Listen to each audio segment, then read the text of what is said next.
If the conclusion suggested by the critic's statement is justified, which of the following can be most fairly inferred? Okay, so the critic's statement is that Karen Bateman should leave again in order to recapture the spark of her earlier work because since she's returned, her work has lost its exotic edge and vibrant characters. And now the books are boring.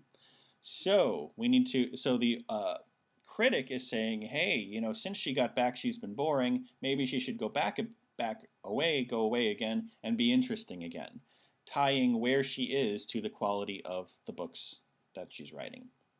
So, which of these can be inferred? A, the critic's opinion is shared by most of Bateman's readers. No way, we don't find out anything about her readers.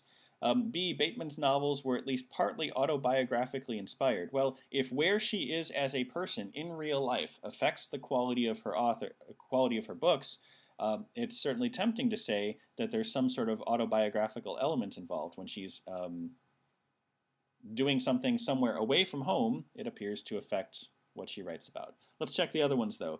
Bateman's home country is less exotic in its population and customs. Well, exotic basically means, outside of your home area. So by definition, her home country is going to be less exotic.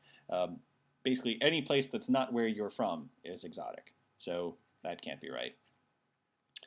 D, there is little literary value in Bateman's work set in her own country. Well, we're not talking about literary value. The critic is just saying that it's, boring.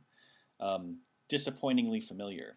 And then E, all of Bateman's earlier novels were set in foreign and exotic countries. Well, that's not an inference that we can make. It might be true. We certainly can infer that earlier novels were... Actually, we can't even infer that they were set in foreign and exotic countries, just that it had an exotic edge and vibrant characters. So we can't even infer that, which leaves us with this notion that her novels were at least partly autobiographically inspired, since what was going on in her life appeared to affect how the novels turn out. Choice B.